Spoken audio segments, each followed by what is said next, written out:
تبارك وتعالى في كلامه المجيد.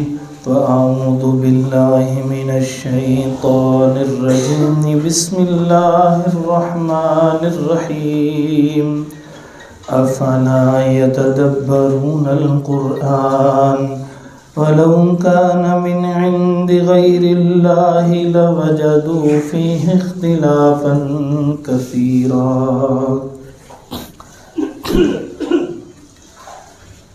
لوگوں تم قرآن پہ غور کیوں نہیں کرتے؟ اور یہ لوگ قرآن پر غور کیوں نہیں کرتے اگر یہ اللہ کے علاوہ کسی اور طرف سے نازل شدہ ہوتا؟ تو یہ لوگ اس میں بہت سا اختلاف پاتے ہیں. ہمارا یہ تیسرا خطبہ ایک تسلسل سے آپ کے سامنے ایک ہی عنوان ہے کہ جو کفار نے اعتراضات کیے، جو اعتراضات 14 صدیاں دبے رہے، جو اعتراضات عوام الناس تک نہیں آئے تھے، تو پھر علماء نے جو جوابات دیے تھے اس کو بھی منبر پر نشر نہیں کیا تھا، کیونکہ عوام کا یہ کام نہیں ہے. جو خطبہ جمعہ ہوتا ہے اس کے اندر کوئی ایمان افروز واقعات ہوتے ہیں، 7 دن بعد انسان آتا ہے، اللہ رسول کی ایسی باتیں، ایسے واقعات جن کو سن کے انسان کا ایمان مضبوط ہو جائے، اس کی انسان کو طلب ہوتی ہے اور یہی شریعت کا اصل مطلوب بھی ہے. لیکن جب سے یہ سوشل میڈیا آیا ہے، گھر گھر کے اندر وہ اعتراض آ گئے. مسلمان آگے اس کو چلا دیتا ہے، دیکھتا کوئی نہیں ہے، استغفر اللہ کہہ دیتا ہے، لیکن دل کے اندر اس کے گرہ لگ جاتے. ابھی ہم نے پچھلا خطبہ جو اپلوڈ کیا اس کے اوپر ایک بندے نے تبصرہ کیا ہوا تھا، کہنے لگا مجھے خود اسلام پہ کئی اعتراضات ہیں، پھر اس نے مجھے پرسنل میں کتنے اور اعتراضات لکھ کے بھیجے کہ اس کا جواب بھی دیجیے. اور 4 مرتبہ سیرت کورس مکمل کر چکا. اس کو ہلکا نہ لیجیے، یہ نہایت ضروری ہے، کیونکہ جس جگہ سے جو چیز آ رہی ہے اب عوام الناس کو اس سے آگاہ ہونا پڑے گا، عوام الناس کو سمجھنا پڑے گا. صرف جذباتی تقریر کی ضرورت نہیں رہی اس وقت، ایسے عنوانات کو بھی دیکھنا پڑے گا ہمیں کہ جو مسلمانوں پہ اعتراض کرتے جاتے ہیں ہم اندر سے کھوکھلے ہوتے چلے جا رہے ہیں. اسلام کوئی کھوکھلا مذہب تو نہیں تھا، تو مسلمان کیوں کھوکھلے ہو گئے؟ کیونکہ انہوں نے اسلام کو سمجھا نہیں ہے صحیح طرح. اگر وہ اسلام کو صحیح طور پہ سمجھتے تو استغفار بھی کرتے اور اس کا جواب بھی دیتے، منہ بھی بند کرتے. اور نوجوان نسلیں جو مادر پدر تو جو بائی برتھ تو جو پیدائشی طور پہ تو پکے سچے مسلمان ہیں، حق کے سچے مسلمان ہیں، وہ پھر بائی چوائس بھی سچے مسلمان ہو جاتے، ان کے اندر کے شکوک و شبہات ہی ختم ہو جاتے. ایک عورت کی ایک ایسی ذات ہے جس کو لے کے کفار نے بڑے اعتراضات کیے. کچھ چیزیں میں نے پچھلے خطبے میں ذکر کی تھی، کچھ آج اس کو مکمل کر لیتے ہیں اور وہ اعتراضات آپ کے سامنے ایک ایک کر کے اور مختصراً آج کی نشست میں اس کو ہم مکمل کریں. کفار یہ اعتراض کرتے ہیں کہ عورت کو گواہی کا حق آدھا کیوں دیا گیا ہے؟ اسلام تو مساوات کا قائل تھا نا، اسلام تو کہتا تھا کہ مرد اور عورت میں کوئی فرق نہیں ہے، تو پھر گواہی آدھی کیوں ہے؟ تو اس کا جواب یہ ہے کہ ہر معاملے میں عورت کی گواہی آدھی نہیں ہوتی. کاروبار کے معاملے کے اندر عورت کی گواہی آدھی ہوتی ہے صرف. سورۃ البقرہ اس آیت کو آیت تداین کہتے ہیں، پورے قرآن کی سب سے بڑی آیت ہے، جس آیت کے اندر عورت کی کاروباری معاملات میں ایک گواہی شمار کی گئی ہے، مرد کی 2 گواہیاں، یعنی مرد ایک اصل گواہی دے گا تو اس کے مقابلے میں 2 عورتیں گواہی دیں گے تو بات پوری ہوگی. اس کو لے کے اعتراض کیا، انہوں نے کہا یہ تو آدھی گواہی ہے. اب اس آدھی گواہی کے دو پہلو سمجھ لو۔ پہلا پہلو تو یہ ہے کہ عورت کو کاروباری معاملات اور ذمہ داریاں اللہ نے دی ہی نہیں۔ جب ایک چیز اس کی ذمہ داری میں نہیں ہے تو اس کا مطلب یہ ہے کہ وہ بھول سکتی ہے۔ آپ نے کبھی ہنڈیاں نہ پکائی ہو تو آپ ہنڈیاں میں کبھی کوئی بھی چیز بھول سکتے ہیں، اس میں کون سی قباحت کی بات ہے؟ ایک انسان کی ذمہ داری اسلام نے لگائی نہیں ہے، اگر وہ بھول جائے تو ساتھ والے کو کہا یار تم مجھے یاد کروا دینا، تو اس میں احترام ہے، سزا نہیں ہے کہ کیوں بھولے۔ اسلام نے کہا جو کاروباری معاملات ہوتے ہیں، جو ادھار لین دین ہوتا ہے، اس کو پہلی بات ہے کہ تحریر کر لیا کرو، اور دوسری بات یہ کہ اس پہ 2 گواہ بنا لیا کرو، اور 2 مردوں کو گواہ بنا، اور اگر ایک مرد نہیں ملتا تو اس کی جگہ 2 عورتیں بنانا۔ کیوں؟ اس لیے کہ اگر ایک بھول جائے تو دوسری اس کو یاد دلا دے۔ اس میں تو عورت کی عزت و احترام ہے کہ بھولنے پہ سزا نہیں دی اس کو کہ کیوں بھولی ہے تو، اس کو تو ایک ایج دے دیا، اس کو تو ایک سہولت دے دی کہ اگر بھول گئی ہے تو دوسری یاد کرا جائے گی، یہ تو کوئی اعتراض نہیں بنتا۔ لیکن برا ہو ان لبرلز کا، ان سیکولرز کا، ان مستشرقین کا جو صرف اسلام پہ اعتراض کرنا جانتے ہیں، اسلام کی حکمت کو نہیں سمجھتے۔ اسلام نے عورت پہ شفقت کی ہے کہ اگر ایک بھول جائے تو دوسری یاد کروا دے۔ یہ تو شفقت ہوتی ہے۔ کسی بچے کو کسی جگہ بھیجتے ہیں، اس کے ساتھ ایک اور بندہ کرتے ہیں، یار اگر بھول جائے گا تو یہ تمہیں یاد کرا دے گا، تو اس میں بے عزتی نہیں ہے، اس میں تو احترام پڑ جاتا ہے۔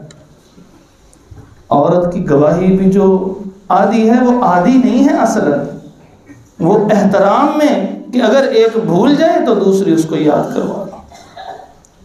اور جن معاملات کے اندر عورت ایک بنیادی ذمہ دار کی حیثیت رکھتی تھی، وہاں مرد کے مقابلے میں عورت کی گواہی پہ اللہ فیصلے فرما دیتے، اللہ کے رسول فیصلے فرما دیتے۔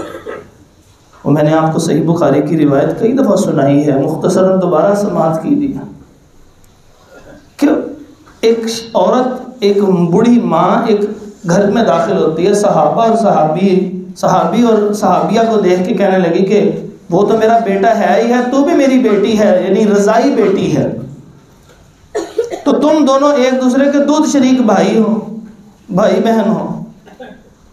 وہ کہنے لگی اماں جان وہ ہمارا آپس میں نکاح ہوا ہے اور آپ کیا کہہ رہی ہیں، یہ تو عجیب سی خبر دے دی ہے، اب نکاح کو اتنا عرصہ گزر چکا ہے، آپ آ کے خبر دیتی ہیں، تو ایک آپ کی گواہی پہ اتنا بڑا معاملہ کیسے ہو سکتا ہے؟ یہ وہ لوگ کہ جو کہتے ہیں نا اسلام میں اہمیت نہیں ہے گواہی کی، ذرا غور سے سن لیں، وہ لوگ رسول اللہ صلی اللہ علیہ وسلم کے پاس سے ابھی چلے جاتے ہیں، کیا کروں؟ وہ ایک اماں جان رضائی والدہ، وہ اس کی بھی رضائی والدہ نکل رہی ہیں، اور گواہی اور کوئی گواہ نہیں ہے، اکیلی ہوئی۔ رسول اللہ صلی اللہ علیہ وسلم نے فرمایا اسی کے اوپر عمل ہوگا۔ تو بتائیے ایک عورت کی گواہی پہ ایک نکاح کو ختم کر دیا گیا۔ اسلام میں کہاں ہے کوئی ایسی بات کہ جی عورت کی گواہی ہر معاملے میں آدھی کہاں سے ہے؟ جہاں وہ ذمہ دار تھی اس ایک کی گواہی کے اوپر پورے خاندان میں جدائی کروا دی گئی، کیونکہ معاملہ اس کا ذات سے متعلق تھا۔ دودھ پلانا عورت کا کام ہے، جب اس کی ذات سے متعلق آیا تو اس ایک کی گواہی کے اوپر اتنا بڑا فیصلہ کر دیا۔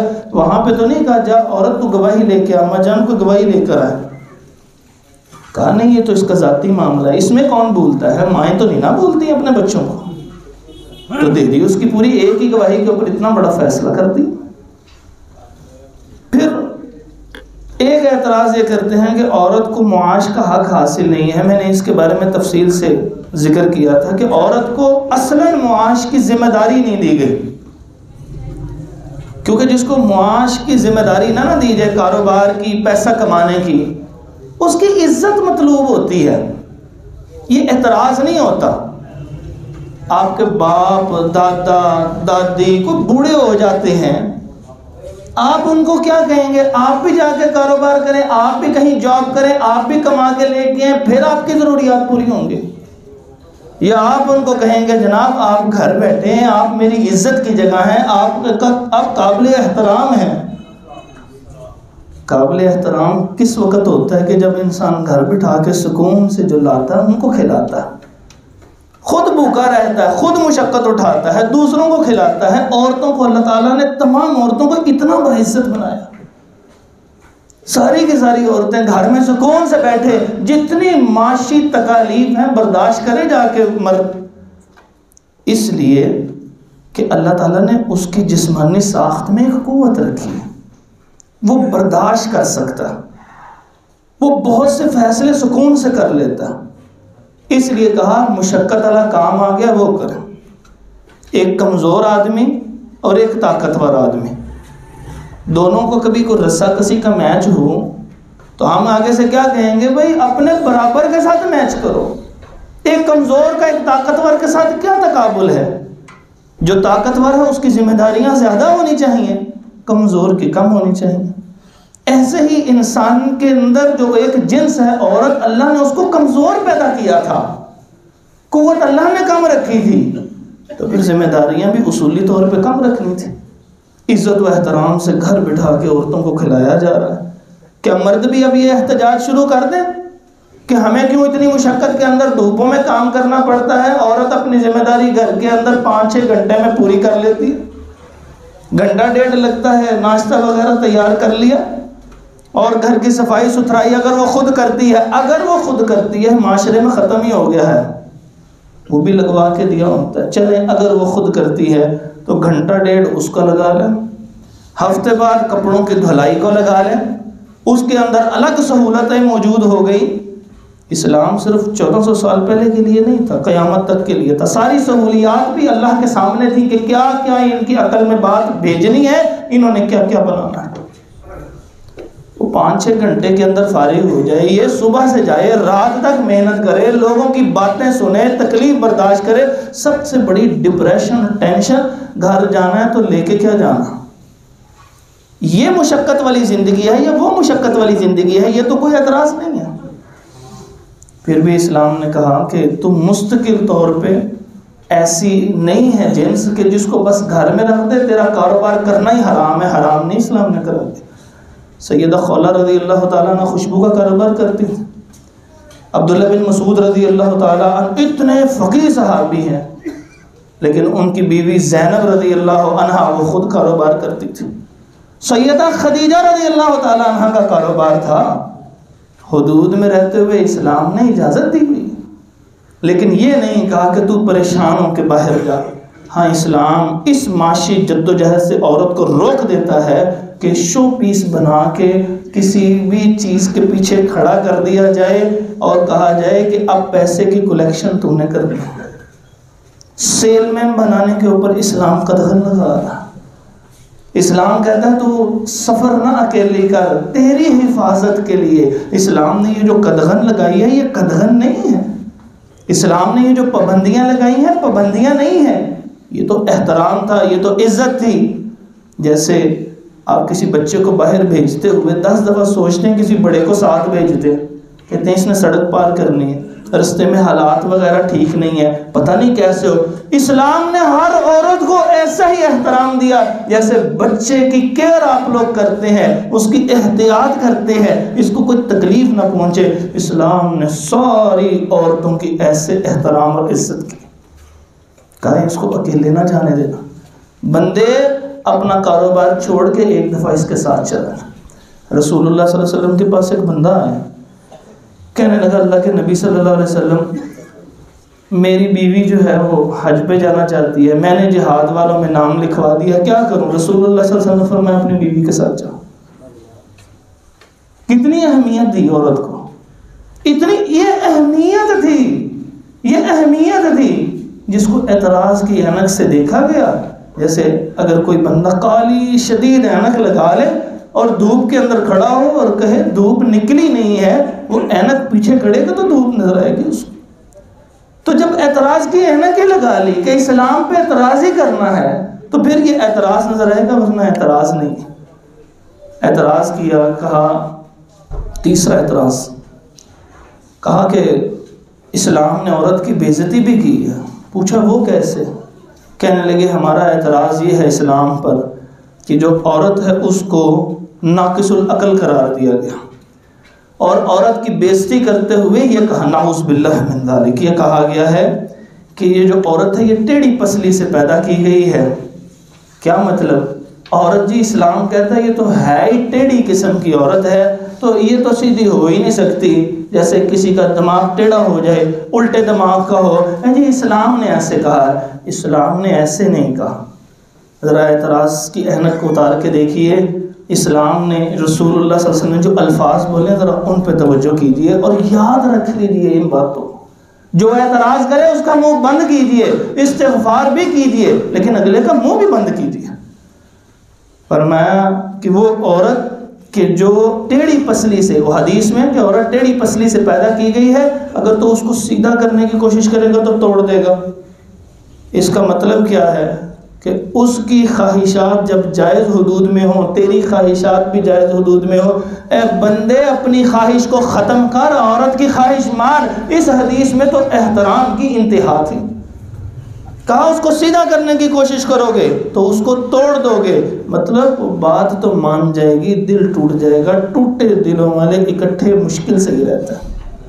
اسلام نے تو اس میں اللہ کے نبی صلی اللہ علیہ وسلم اتنی عزت اور مردوں کو ایک قسم کی ڈانٹ ہے، اس کو سیدھا نہیں۔ وہ کہتے ہیں میں تجھے کام کروا کے ہٹوں گا، میں دیکھوں گا کیوں نہیں کرتا ہے۔ نہیں، مرد کو جب حاکم بنایا، جسمانی قوت میں زیادتی دے دی، تو کہا اب تو نے نہیں، اس کو نہیں بدلنا، تو نے بدلنا۔ ایک بندہ طاقتور ہو، ایک کمزور ہو، اور کمزور بندے کے متعلق یہ کہا جائے کہ یار اس کی بات مان لینا، چھوٹے بھائی کو کہہ کے متعلق کہا جائے بڑے بھائی کو کہ تم نے اس کی بات ضرور ماننی ہے، رونے لگ پڑے گا، گھبرا جائے گا، پریشان ہو جائے گا، بیٹا اس کی بات مان لیں۔ آپ اپنے بڑے بیٹے کو نصیحت کرتے ہیں تو کیا کہا جائے گا؟ چھوٹا بیٹا کہے نہیں جی میری حق تلفی نہیں، آپ کی تو عزت و احترام کر رہے ہیں۔ رسول اللہ صلی اللہ علیہ وسلم تمام امتیوں کو سکھا رہے ہیں، اے میرے پیارے امتیوں، عورت کو سیدھا کرنے کی کوشش نہ کرنا، توڑ ڈالو گے۔ مطلب جہاں جائز امور آ جائیں، تیری ایک علیحدہ خواہش ہے، اس کی ایک علیحدہ خواہش ہے، اس کی خواہش کو مان لینا، اپنی خواہش کو دبا دینا۔ اس میں عزت و احترام ہے، اس میں تو کوئی اس کی تنقیص نہیں ہے۔ چوتھا اعتراض کیا جاتا ہے کہ عورت کو پردے کے اوپر مجبور کیوں کیا گیا؟ یاد رکھیے، انسان جتنا سرکش ہوتا ہے نا، وہ سرکش انسان اپنی خواہشات کو اس وقت کنٹرول کرتا ہے جب جیسے جانور ہوتا ہے اس کے چہرے کو پکڑ لیا جاتا ہے، پھر وہ ہلتا نہیں جتنا مرضی طاقتور ہو، قابو کر لیا جائے۔ تو اللہ تعالیٰ اور اس کے رسول کے جو احکامات ہیں وہ چہرے سے آغاز ہوتا ہے، اور صرف عورت کے چہرے سے آغاز نہیں کیا، مرد کے چہرے کے اوپر بھی تو رسول اللہ صلی اللہ علیہ وسلم نے حکم دیا ہے کہ اپنے چہرے پہ خواہش نہیں ہے تو نہ ہو، داڑھی کو اگانا پڑے گا تجھے، نہیں خواہش تو تیری خواہش پہ تو نہیں دین آئے گا۔ لا الہ الا اللہ محمد رسول اللہ پڑھنے والے اللہ کے رسول نے اور جتنے انبیاء تھے سب نے چہرے کے اوپر داڑھی رکھی ہوئی تھی، تو بھی داڑھی رکھ، تو مرد کو بھی تو حکم دیا جا رہا۔ عورت کا پردہ اگر آپ توجہ کیجئے تو وہ محرم کے سامنے اتر جائے گا، وہ اپنے چہرے سے پردے کو ہٹا لے گی تو وہ چہرہ جو ہے وہ عیاں ہو جائے گا۔ مرد کے چہرے کو تو ایسا ڈھانپا، موت کی دہلیز تک اس کا چہرہ اب کوئی نہیں دیکھ سکے گا۔ حکم مرد کے لیے سخت ہے یا عورت کے لیے سخت؟ حکم تو مرد کے لیے سخت ہے، عورت کے لیے تو کوئی حکم سخت نہیں ہے۔ اللہ تعالیٰ نے ویسے بھی یہ جو حکم نازل کیا ہے یہ مردوں اور عورتوں دونوں کے لیے نازل کیا۔ سورۃ النور سورۃ نمبر 24 ہے، آیت نمبر 30 اور 31 نکال کے دیکھیں۔ جو احکامات مرد کو دیے وہی احکامات عورت کو دیے ہیں۔ کل للمؤمنین یغضوا من ابصارہم، اور پھر فرمایا کل للمؤمنات یغضضن من ابصارہن۔ اے محمد کریم صلی اللہ علیہ وسلم مردوں سے کہیے اپنی نگاہوں کو جھکا لے، اور اے محمد صلی اللہ علیہ وسلم عورتوں سے کہیے کہ تم بھی اپنی نگاہوں کو جھکا لو۔ جہاں ان کو حکم دیا وہاں ان کو حکم دیا، تو پردے کا حکم تو مرد کو بھی ساتھ ہی دے دیا۔ جس پہ عمل کروایا چہرے پہ داڑھی اگا دی اور چہرہ جو ہے ڈھانپ کے رکھ دیا، یہ تو کبھی زندگی میں بھی نہیں لوگوں کے سامنے عیاں کر سکتا۔ عورت تو پھر مرد کے سامنے جو اس کے محرم رشتے ہیں اس سے چہرے کا پردہ نہیں کرے گی۔ اس کے بعد اعتراض کیا جاتا ہے، کہتے ہیں جی عورت پیغمبر کیوں نہیں؟ اور یہ اعتراضات مستشرقین کی طرف سے کیا جاتا ہے کہ پیغمبر ہونا ایک بہت بڑی فضیلت ہے، پھر عورت پیغمبر کیوں نہیں؟ سورہ یوسف میں آتا ہے کہ وَمَا أَرْسَلْنَا مِن قَبْلِكَ إِلَّا رِجَالًا نُوحِي إِلَيْهِمْ، ہاں محمد صلی اللہ علیہ وسلم آپ سے پہلے ہم نے جتنوں کے اوپر نبوت کی وحی نازل کی ہے وہ سارے کے سارے مرد تھے۔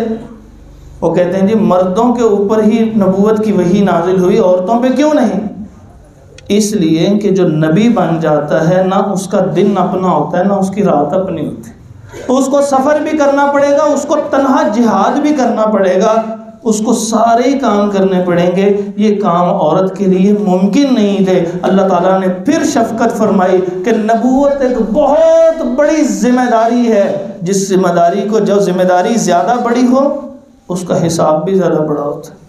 جس بندے کو زیادہ پیسے دیے جائیں بطور امانت، اس کی حفاظت اس کے لیے زیادہ مشکل ہو جاتی۔ رسول اللہ صلی اللہ علیہ وسلم سے ارشاد فرمایا، اللہ تبارک و تعالیٰ نے براہ راست اے رسول بلغ ما انزل الیک من ربک وان لم تفعل فما بلغت رسالتہ، آپ کو بھی جو وحی نازل کی گئی ہے لوگوں تک پہنچانی ہے، اگر آپ نے بھی نہ پہنچائی فما بلغت رسالتہ، آپ نے رسالت کا حق ادا نہیں کیا۔ عورتوں کے لیے حق ادا کرنا مشکل تھا، اس لیے اللہ تعالیٰ نے ان کے اوپر مشقت نہیں ڈالی۔ اللہ تعالیٰ قرآن میں فرماتے ہیں لا یکلف اللہ نفسا الا وسعها، اللہ اتنی مشقت ڈالتے ہیں جتنا کوئی انسان مشقت برداشت کر سکے۔ عورت کے لیے یہ مشقت برداشت کرنا مشکل تھا، اللہ تبارک و تعالیٰ نے مشقت سے دور رکھا۔ اس میں بھی احترام۔ کہتے ہیں حکمران عورت کیوں نہیں بن سکتی؟ کیونکہ نبی پاک صلی اللہ علیہ وسلم کے سامنے ایک ذکر کیا گیا علاقہ کہ جہاں پہ عورت حکمران تھی، تو رسول اللہ صلی اللہ علیہ وسلم نے فرمایا کہ وہ قوم کیسے فلاح پائے گی، وہ کیسے کامیاب ہو سکتی ہے کہ جس کی حکمران ایک عورت ہو۔ وہ کہتے ہیں کیا عورت میں اتنی سینس نہیں ہے؟ دیکھیے جو حکمران ہے، اس کا جواب سماعت کیجیے۔ جو حکمران ہوتا ہے وہ ذمہ دار ہوتا ہے، اس کو فیصلہ کرنا پڑتا ہے، وہ تمام فیصلوں کا ذمہ دار ہوتا ہے۔ حدیث پاک صلی اللہ علیہ وسلم میں کلکم راع وکلکم مسئول عن رعیتہ، تم سے تمہاری رعایا کے بارے میں سوال کیا جائے گا۔ تو اتنی بڑی ذمہ داری تو وہ اس لیے عورت کے کندھوں پہ نہیں ڈالی کہ اس کے لیے مشقت ہو جائے گی۔ جیسے جہاد کا اس کے اوپر انفرادی حیثیت سے نہیں مشقت ڈالی، اس کے اندر معاونت کر سکتی ہے۔ معاش کی ذمہ داری انفرادی حیثیت سے نہیں ڈالی، معاونت کر سکتی ہے۔ یہاں پر بھی حکمران جو ہے عورت نہیں بن سکتی، لیکن مشورہ عورت سے حکمران کرے گا۔ جو عورت سمجھدار ہوگی اس سے مشورہ کرے گا۔ دنیا کا سب سے عظیم حکمران کون گزرا؟ محمد رسول اللہ صلی اللہ علیہ وسلم۔ رب کائنات کی قسم کوئی اتنا سمجھدار حکمران نہیں گزرا۔ وہ رسول اللہ صلی اللہ علیہ وسلم نے حدیبیہ کا موقع ہے، اندر آتے ہیں حجرے میں، ناراضگی کا اظہار کر رہے ہیں کہ فلاں کام نہیں ہو رہا۔ ام سلمہ رضی اللہ تعالیٰ عنہ ان کو مشورہ دیتی ہیں، رسول اللہ صلی اللہ علیہ وسلم مشورے کو قبول فرما لیتے ہیں۔ حکمران عورت کے مشورے کو قبول کر رہا ہے، اس کا مطلب عورت شورا میں شامل ہو سکتی ہے، جو اس کے معاملات ہیں وہ ان کے اندر مشورہ بہتر انداز سے دے سکتی، لیکن حکمران نہیں ہو سکتی۔ ذمہ داری کم کی گئی ہے، بوجھ کم کیا گیا ہے۔ 5-7 بھائی ہوتے ہیں، کوئی فیصلہ کرنا ہو نا تو جو بڑا بنا ہوتا ہے، آپ صرف اگر کبھی آپ بڑے بنے ہوں تو آپ کو اندازہ ہوگا کتنا بوجھ ہوتا ہے اس فیصلے کا۔ مل کے فیصلہ ہو رہا ہے، بوجھ اکیلے کے سر پہ آخر میں آ جاتا، ذرا غلطی ہو وہ اس کے اوپر۔ اسلام نے آسانی دی ہے کہ تو صرف شورا کی حد تک رہے گی، تو صرف مشورہ دے سکے گی، جہاں اچھی چیز ہوگی وہاں مشورہ دے گی۔ حضرت ابوبکر صدیق رضی اللہ عنہ کا زمانہ ہو، حضرت عمر رضی اللہ عنہ کا زمانہ ہو، حضرت عثمان رضی اللہ عنہ کا زمانہ ہو، حضرت علی رضی اللہ تعالیٰ عنہ کا زمانہ ہو، خلفائے راشدین کے زمانے کے اندر تمام موقعوں کے اوپر جہاں مسئلہ درپیش ہوتا، کئی مرتبہ سیدہ عائشہ رضی اللہ تعالیٰ عنہ سے مشورہ کیا جاتا۔ صرف اور صرف حکمرانی کا ٹیگ نہیں ہے، مشورہ تو کر رہے ہیں۔ تو اسلام کے اوپر یہ اعتراض بنتا نہیں۔ اگلا اعتراض کیا جاتا ہے کہ عورت کو طلاق کا حق کیوں نہیں دیا گیا؟ مرد جب چاہتا ہے وہ کسی کو بھی اپنے سے جدا کر دیتا ہے، لفظ طلاق بولتا ہے، زوجیت سے خارج کر دیتا ہے، اس کے یہ لفظ بولنے سے خارج ہو گیا، وہ نکاح کا تعلق ختم ہو گیا۔ عورت کو ایسا حق کیوں نہیں دیا گیا؟ یہ اعتراض کیا جاتا ہے. یہ اعتراض نہیں ہے، یہ پھر اسی طرح اعتراض کی عینت سے دیکھنے پہ اعتراض نظر آتا ہے. کیونکہ اسلام نے علیحدگی کا حق عورت کو دیا، لیکن اس کا پروسیس چینج رکھا ہے. مرد لفظ طلاق ادا کرے گا تو عورت کو علیحدہ کر سکتا ہے، وہ نکاح کا تعلق ختم کر سکتا ہے. عورت کو یہ پابند کر دیا کہ تو اگر علیحدہ ہونا چاہتی ہے تو خلا دائر کر. رسول اللہ صلی اللہ علیہ وسلم کے زمانے کے اندر ایک خاتون تھی ام جمیل رضی اللہ تعالی عنہا.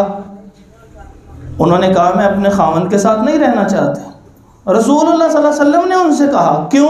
انہوں نے کچھ اسباب بیان کیے. رسول اللہ صلی اللہ علیہ وسلم نے ان کے خاوند کو بلایا، کہا طلقھا، آپ انہیں طلاق دے دیجیے. کیا رسول اللہ صلی اللہ علیہ وسلم نے یہ فرمایا تھا وہاں پر کہ تجھے اجازت ہی نہیں ہے؟ نہیں، اللہ کے رسول صلی اللہ علیہ وسلم نے پوچھا، اور پوچھنے کے بعد جب محسوس کر لیا کہ واقعی اب یہ عورت ساتھ نہیں رہ سکتی تو اس کے خاوند کو حکم دے دیا. اس کا مطلب حق خلا، علیحدگی کا حق تو دیا، لیکن ایک ترتیب کے ساتھ دیا. یہ تو کوئی اعتراض نہیں کہ اسلام میں کسی عورت کو ایسا مجبور تو نہیں کیا کہ کوئی عورت علیحدہ ہو ہی نہیں سکتی. اگر نہیں گزارا ہو رہا اور وہ سمجھتی ہے کہ اگر وہ اسی کی زوجیت میں رہے گی تو اسلام پہ بھی صحیح عمل نہیں کر سکے گی تو وہ علیحدہ ہو سکتی ہے، لیکن بس ایک طریقہ کار اختیار کر. اس کے بعد ایک اعتراض یہ کیا جاتا ہے کہ زیادہ شادیوں کا حق مرد کو کیوں دیا گیا ہے؟ کیونکہ پہلی بیوی کا حق متاثر ہوتا. اسلام میں پہلی بیوی کا حق متاثر تو کیا ہی نہیں. اسلام نے جہاں پہ مثنی و ثلاث و رباع کے لفظ بولے ہیں کہ تم 2 یا 3 یا 4 تک ایک وقت میں کر سکتے ہو، وہاں ایک شرط بھی لگائی ہے، فَإِنْ خِفْتُمْ أَلَّا تَعْدِلُوا فَوَاحِدَةً. اگر تم عدل نہیں کر سکتے، یعنی وہی حقوق جو پہلی کو ہوں وہ دوسری کو نہیں دے سکتے، جو دوسری کو دیتے وہ پہلی کو نہیں دے سکتے، دوسری تیسری میں کسی کے اندر اگر کوئی ذرا سا بھی فرق آنے کی کوئی بات ہو جائے، اللہ فرماتے فواحدۃ، تیرے پاس حق ہی نہیں ہے دوسری کا. تو اسلام نے تو جو اعتراض بنیاد بنائی تھی، کیا اعتراض بنیاد بنائی تھی کہ اگر دوسرا نکاح کر لے گا تو پہلے کی اولاد اور پہلی بیوی کے حقوق ادا نہیں کرے گا. اسلام نے تو شرط یہ رکھی تھی کہ جب اس کے حقوق اور اس کے حقوق برابر سطح پہ ادا کرے گا پھر وہ اگلا نکاح کر سکتا. تو اعتراض باطل ہو گیا. دوسری بات یہ ہے کہ تمام سٹیٹسٹکس سے بھی یہ ثابت ہے، تمام اعداد و شمار سے بھی یہ بات ثابت ہے کہ مردوں کے مقابلے میں عورتوں کی تعداد دنیا میں بڑھتی چلی جا رہی ہے. جس وقت جنگیں ہوتی ہیں تو مرد جو ہیں ان جنگوں کے اندر کام آ جاتے ہیں، باقی عورتوں کی تعداد بڑھ جاتی ہے.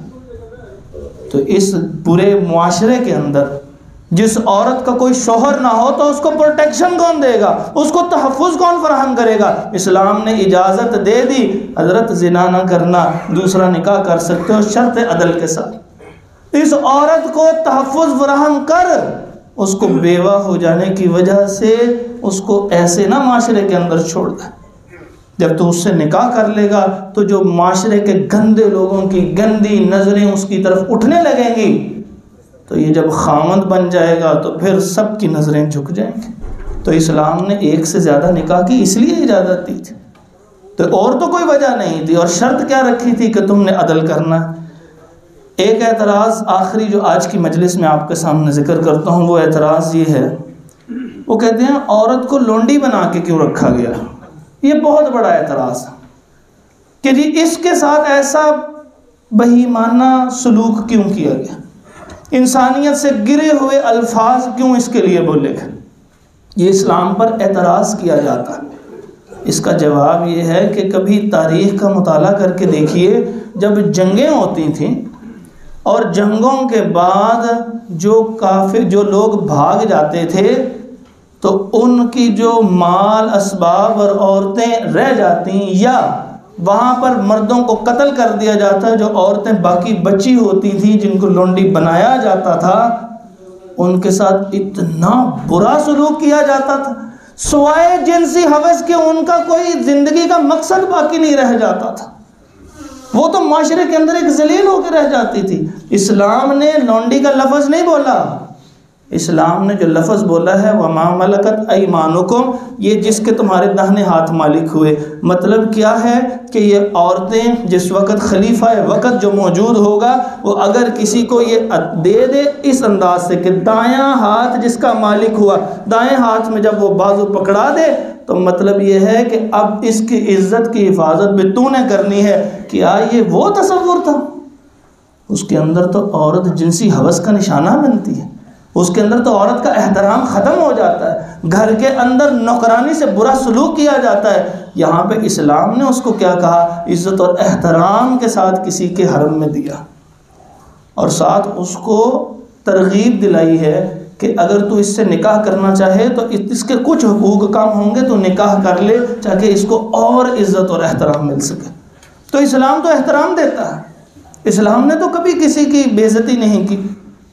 تو یہ چند ہیں، انشاءاللہ کچھ اور جو اعتراضات ہیں وہ اگلی دفعہ ذکر کروں گا، آپ ان کو بار بار سماعت کیجئے، ذہنوں میں بٹھا لیجئے اعتراضات کے جوابات ہم نے کیا دینے، کیونکہ ہم سے دو رویے مطلوب ہیں اس وقت کے اندر۔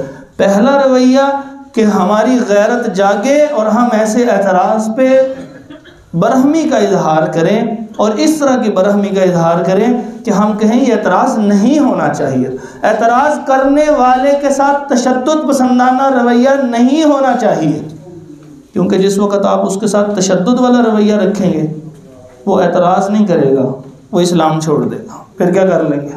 کچھ بھی نہیں کر سکتے۔ اسلام نے آپ کو تشدد یا مجھے تشدد کی اجازت نہیں دی، اسلام نے کہا ہے کہ اسلام بے بس نہیں ہے، اے مسلمان اسلام کو پڑھ اور ان کے اعتراضات کے جوابات دے، تاکہ یہ جو نئی نسل ہے ان کے اعتراضات سے متاثر ہو رہی ہے۔ صرف نئی نسل نہیں، اب تو رہ گئی، اب تو قدیم نسل بھی ہے، بزرگ بھی متاثر ہو رہے ہیں، اور کئی ایسے واقعات دیکھنے کے اندر مل رہے ہیں، وہ اس کو پڑھتے ہیں، وہ سنتے ہیں، وہ ان کے اندر ایک جذبہ پیدا، کہتے ہیں نہیں یہ تو اسلام ہے ہی نہیں، یہ جو جس چیز پہ ان کو جواب نہیں آتا وہ اسلام سے اس کو خارج کیا جا رہا ہے۔ تو یہ جو میں نے آپ کے سامنے کچھ جوابات رکھے ہیں، ان کو اچھی طرح سمجھتے ہوئے، ان کو یاد کرتے ہوئے، اگر کہیں سے کوئی اعتراض آئے تو مثبت جواب دیجئے، اگلے کا منہ علمی اعتبار سے بند ہو جائے۔ اسلام تشدد کا مذہب نہیں ہے۔ دیکھیں تشدد وہاں پہ ہوتا ہے جہاں دلیل ختم ہو جاتے ہیں، جب انسان کے پاس بات ختم ہو جاتی ہے، جواب ختم ہو جاتا ہے، پھر انسان تشدد پہ اتر آتا ہے۔ اسلام نے اسی لیے تو تشدد کو منع کیا ہے، کیوں؟ کیونکہ اسلام کے بعد ہر بات کا جواب ہے، جواب سیکھیں، جواب دیں، تاکہ مسلمان نسلیں مضبوطی سے اسلام کے اوپر قائم دائم رہ سکیں۔ اقول قولی ھذا استغفر اللہ لی ولکم ولجمیع المسلمین۔